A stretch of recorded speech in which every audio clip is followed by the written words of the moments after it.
আর এই মুহূর্তে বাংলাদেশ সংক্রান্ত আরও একটা ব্রেকিং খবর আপনাদের সামনে রাখি, যেখানে হাসিনার পদত্যাগের পর সেনা শাসনে বাংলাদেশ আজ শপথ মোহাম্মদ ইউনূসের।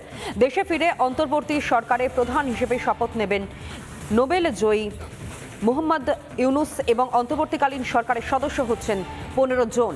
এই মুহূর্তের অন্যতম ব্রেকিং আপনাদের সামনে তুলে ধরছে অন্তর্বর্তী সরকারের প্রধান হিসেবে শপথ গ্রহণের অনুষ্ঠান, এবং এই শপথ গ্রহণের অনুষ্ঠানেই আজ উপস্থিত থাকবেন নোবেল জয়ী অর্থনীতিবিদ অর্থাৎ মোহাম্মদ ইউনূস, এবং তাকে প্রধান হিসেবে দেখা যাবে। একই সঙ্গে এই মন্ত্রিসভার সদস্য অর্থাৎ অন্তর্বর্তীকালীন যে সরকার গঠন করার পথে এই মুহূর্তে বাংলাদেশ রয়েছে, সেই অন্তর্বর্তীকালীন সরকারের সদস্য হচ্ছেন 15 জন। শেখ হাসিনার পদত্যাগের পর সেনা শাসন জারি ছিল সেখানে, এবং এরপরেই ঘোষণা করা হয় অন্তর্বর্তী সরকারের, এবং সেই অন্তর্বর্তী সরকারের প্রধান কে হবে তা নিয়ে একটা চর্চা চলছিল। আর এরই মধ্যে আপনাদের সামনে রিপাবলিক বাংলা সবার প্রথম ব্রেক করে যে মোহাম্মদ ইউনূস অর্থাৎ নোবেল জয়ী অর্থনীতিবিদ, তাকেই করা হচ্ছে প্রধান, এবং আজই তিনি নেবেন শপথ।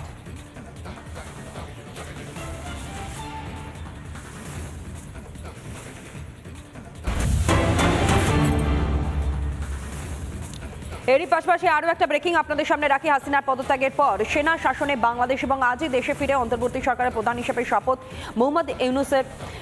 এমনকি একই সঙ্গে জানাই যে এই খবরে অত্যন্ত খুশি বর্ধমানে থাকা ইউনূসের শ্যালক। বর্ধমান শহরের রানীগঞ্জ বাজারের কাছে লস্কর দিঘিতে থাকেন মোহাম্মদ আশফাক হোসেন, এবং এই আশফাকই সম্পর্কে বাংলাদেশের ভাবী প্রধানমন্ত্রীর শ্যালক। তার বক্তব্য আপনাদের সামনে আমরা তুলে ধরে কি বলছেন তিনি। ভালো লাগলো, খুবই ভালো লাগলো।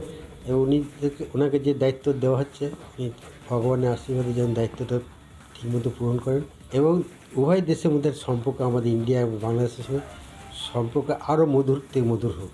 আর আমি ওনাকে আর একটা রিকোয়েস্ট করবো জামাইবাবুকে, যে আপনি কাইন্ডলি ভিসার যেটা প্রবলেমটা অন স্পট ভিসাটা ব্যবস্থ করেন, যাতে সব লোকের সুবিধা হয়। অন্যান্য দেশে তো স্পটে ভিসা দেয়, তাহলে এতে কষ্ট হয় না মানুষের। আর এতে মানে 7 দিন 10 দিন 15 দিন 20 দিন লাগিয়ে দেয়। তাই এটা থেকে যেন আমরা নিস্তার পাই।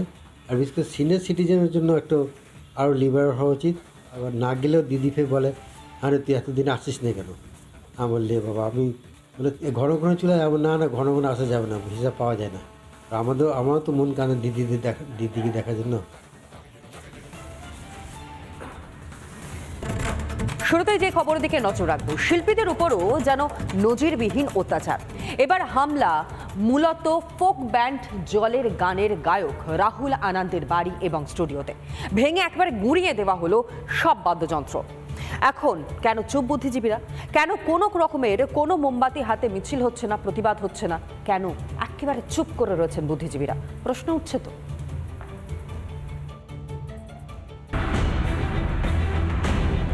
মাটিতে পড়ে রয়েছে ভাঙা গিটার, ছড়িয়ে ছিটিয়ে পড়ে গুচ্ছ সিডি, তছনছ বই, কাগজপত্র। ছবিটা ফোক ব্যান্ড জলের গানের গায়ক রাহুল আনন্দের বাড়ি। দুদিন আগেও সাজানো গোছানো সুর সাম্রাজ্য তছনছ, লণ্ডভণ্ড, ধ্বংসস্তূপ। সাধের বসতবাড়ি ও স্টুডিওতে আগুন ধরিয়ে দেয় জিহাদিরা। ভেঙে ফেলা হয় প্রায় 3000 বাদ্যযন্ত্র। এটাই কি সোনার বাংলার ছবি, যেখানে শিল্পীর শিল্পকেও ধ্বংস করার চেষ্টা করছে জিহাদিরা? কখনো পোড়ানো হয় ইন্দিরা গান্ধী কালচারাল সেন্টার, কখনো জ্বালিয়ে দেওয়া হয় বঙ্গবন্ধু সংগ্রহশালা। ইন্দিরা গান্ধী কালচারাল সেন্টারে পুড়ে ছাই 21,000 বই। অন্যদিকে বঙ্গবন্ধু সংগ্রহশালায় ধ্বংস করে দেওয়া হয়েছে ভারতের 3500 দস্তাবেজ। ধ্বংসের যেন শেষ নেই। বুধবার জ্বালিয়ে দেওয়া হয় কুমিল্লা বীরচন্দ্রনগর পাঠাগার। কয়েক হাজার বই ছিল ওই পাঠাগারে। 100 বছরের পুরনো বইয়ের সংগ্রহ ছিল প্রায় 5000-এর বেশি। সব পুড়ে ছাই। জিহাদিরা মূর্তি মানে না, গান পছন্দ করে না। বইও কি চোখের বিষ কট্টরপন্থীদের? এভাবে তো ধ্বংস হয়ে যাচ্ছে ইতিহাস, শিল্প, সংস্কৃতি। সোনার বাংলার শিল্প সংস্কৃতি রসাতলে গেলে হাতে তো আর পেন্সিলও থাকবে না।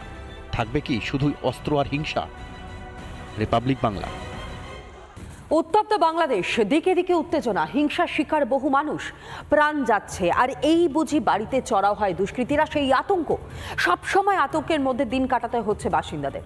প্রাণ বাঁচাতে কার্যত ঘর বাড়ি ছেড়ে ভারত বাংলাদেশ সীমান্ত এলাকায় ভিড় জমাচ্ছেন বহু মানুষ। দুষ্কৃতী হামলার ভয়ে ভীত বাংলাদেশিরা। কোনোভাবে যদি ভারতে ঠাঁই পাওয়া যায় সেই চেষ্টা, নিরন্তর সেই প্রচেষ্টা চালিয়ে যাচ্ছে পদ্মাপাড়ের বাসিন্দারা।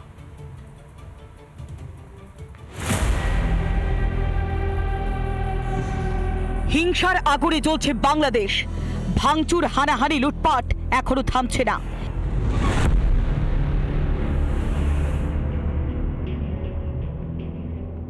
প্রাণ বাঁচাতে বাড়ি ঘর ছেড়ে ভারতে ঢোকার চেষ্টা বাংলাদেশিদের।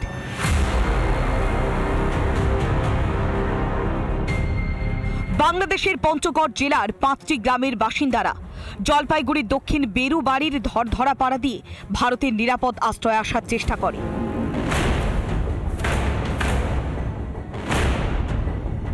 যদিও 0 পয়েন্টে বিএসএফ তাদের আটকে দেয়। বাংলাদেশ থেকে কিছু লোক আসছে এখানে বর্ডারে আসছে, ওদিকে নাকি খেচাল হয়েছে, এটা শুনতেছি, আমরা খবর দেখতেছি। তো আইসে বর্ডারে আসছে, তো আমাদের যে বর্ডার সিকিউরিটি ফোর্স আছে ওরা আটকাই দিছে, ওদের সঙ্গে কথাবার্তা চলতেছে। ওরা সাহায্য চাচ্ছে, ওরা আসছে যে আমরা কিভাবে থাকবো, সুরক্ষা একটা দেখ, না হলে আমাদের কি করব, আমরা এখানে থাকবো। ওরা এই প্রতিশ্রুতি নিয়ে কিন্তু আসছে, মানে অনেক দূরকার লোক আসছে এখানে, কিন্তু বলা যাবে না যে সাধারণ বর্ডারের লোক নয়, এটা কিন্তু প্রায় 40-50 কিলোমিটার দূরের লোক আসছে আর কি। বাংলাদেশ অনুপ্রবেশকারীদের সঙ্গে কথা বলেন বিএসএফ এর আধিকারিকরা। বিষয়টি ঊর্ধ্বতন কর্তৃপক্ষকে জানিয়েছেন কর্তব্যরত আধিকারিকরা। মঙ্গলবারের পর বুধবার একই রকম ছবি দেখা গেল উত্তর দিনাজপুরের ভারত বাংলাদেশ সীমান্তবর্তী এলাকায়।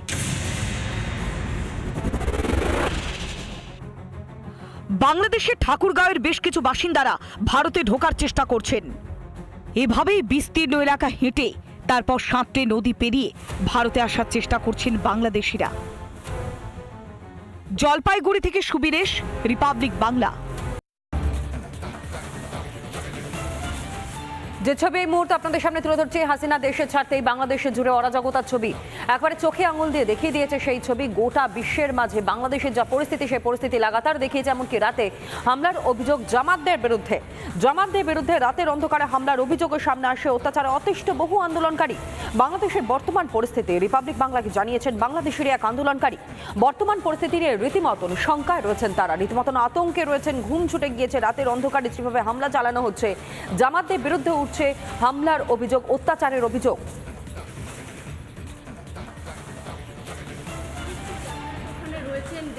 পরিস্থিতি দেশের খুব খারাপ বলতে গেলে, ধ্বংস খুব হচ্ছে আমাদের দেশে। অনেক মনে করেন ছিনতাইকারীরা ছিনতাই করতেছে দেশে। হ্যাঁ, মানে আমাদের আশেপাশে যেগুলো আছে অনেক লুটপাট হইতেছে আমাদের দেশে।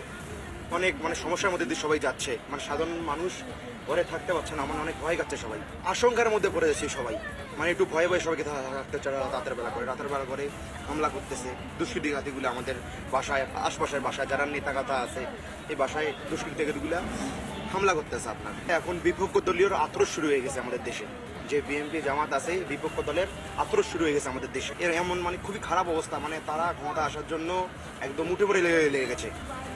ছাত্র সংগঠনের সঙ্গে জড়িত আছেন? জি, আমরা সাধারণ আমরাই এগুলো আমি রংপুর থেকে বলছি।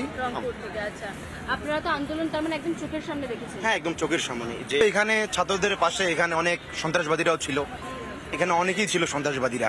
তাছাড়া মনে করেন স্টুডেন্টরা তো আর অপকর্ম করবে না, কাউকে খুন করবে না। এখানে আমরা তো আর কাউকে খুন, আমরা এখানে স্বাধীনতা নেওয়ার জন্য আমরা মাঠে নামছিলাম, এটা তো আমাদের কাজ না কাউকে খুন করে ফেলা। ছাত্ররা তো কখনো এটা করবে না। এখন এখানে অনেক বিপক্ষ দলীয় নেতারা ছিল এখানে, তারা এই কাজটা করছে, ছাত্রদের কাজ না এটা।